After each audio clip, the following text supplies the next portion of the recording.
You know what's strange? When you stop texting her and she stops texting you, it feels like nothing is happening. Like silence means it's over. But here's the truth: the game doesn't end when communication stops, it flips. Because silence isn't the absence of emotion, it's the stage where emotion finally reveals itself.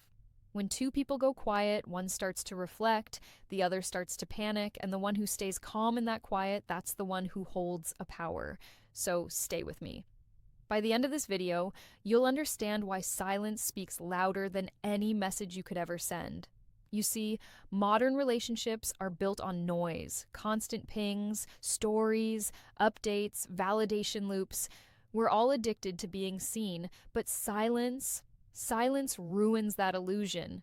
It creates a void where attention once lived, and that void forces truth to surface.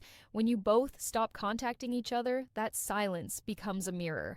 And what's reflected in that mirror isn't about them, it's about you. This is where Stoicism enters, the ancient art of emotional control, clarity, and detachment. Marcus Aurelius wrote, "If it is not right, do not do it. If it is not true, do not say it." Silence, in its purest form, is both right and true because it's the absence of manipulation, the refusal to beg for validation. It's raw honesty without words. But here's what most people never realize: the moment communication stops, psychology takes over. Let's break it down. When you stop contacting her, two forces begin to battle silently: your ego versus your peace. Your ego says, text her just one more message, she'll forget you.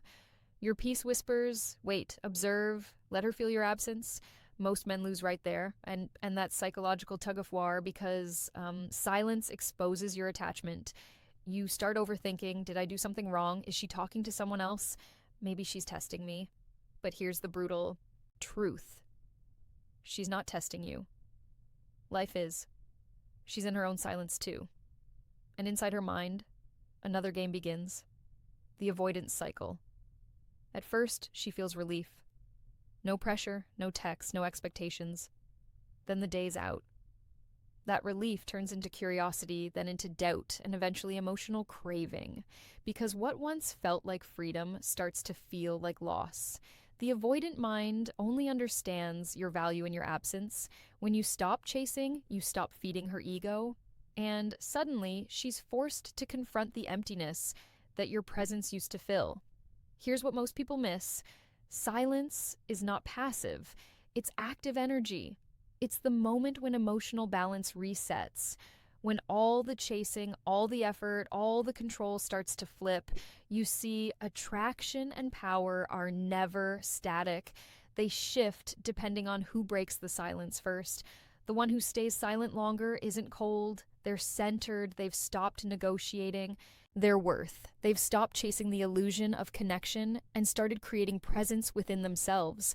When you stop reaching out, something profound happens. Your silence turns into a mirror that magnifies the other person's behavior. If she were genuine, she would start to notice your absence and reach out. If she were manipulative, she would seek attention elsewhere. Either way, silence exposes truth faster than words ever could. And that's the Stoic advantage, the ability to stand still while the world spins. Epictetus said, "It's not what happens to you, but how you react to it that matters. Your silence is your reaction. It's not a weakness. It's emotional discipline, the highest form of strength." Let me speak directly to you right now, because this is the test that defines real strength. When you both stop contacting each other, your mind will crave closure. You want to explain, fix, or prove something. That's natural, the human side. But a Stoic understands that closure doesn't come from conversation. It comes from acceptance. Understand this: if someone truly values you, your absence will speak for you. You don't need to remind them of your worth. They'll feel it in your silence. This is the beauty of emotional control. You stop trying to win people back and start winning yourself back. The lesson is simple: silence is not punishment, it's preservation. You're not ignoring them to manipulate. You're respecting yourself enough to stop explaining your value to someone who already knows it, but chooses to forget. And that's where your power returns.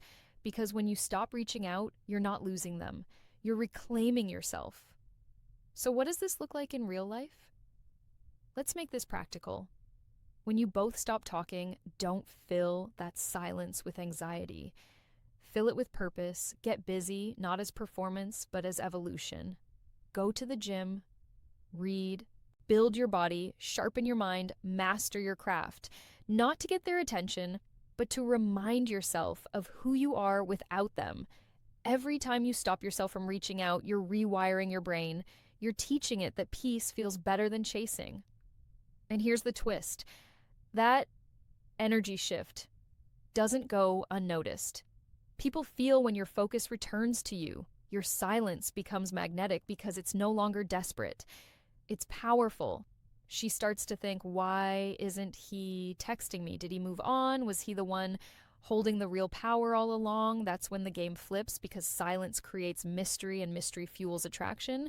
But here's the stoic distinction. You don't use silence to get her back. You use it to get yourself back. When you start building yourself from within, you realize she was never the validation, only the reflection. As your energy stabilizes, you stop chasing outcomes and begin to embody peace. And ironically, that's when the world, and sometimes even she, starts chasing you. So let me ask you this. If you both stopped contacting each other right now, would your silence bring you peace, or would it expose your dependence? Because that answer, that's your truth.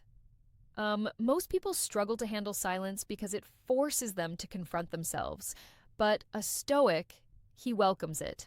Marcus Aurelius once wrote, "Nowhere can man find a quieter or more untroubled retreat than in his own soul. That's where you must live, in that inner fortress where no message, no delay, no rejection can shake your foundation." So the next time the contact stops, don't panic, don't chase, let silence speak, because silence doesn't end stories, it reveals them. And in that stillness, remember, you're not losing control, you're mastering it. If this message hit your mind and your soul, take a breath and remember, silence isn't the end.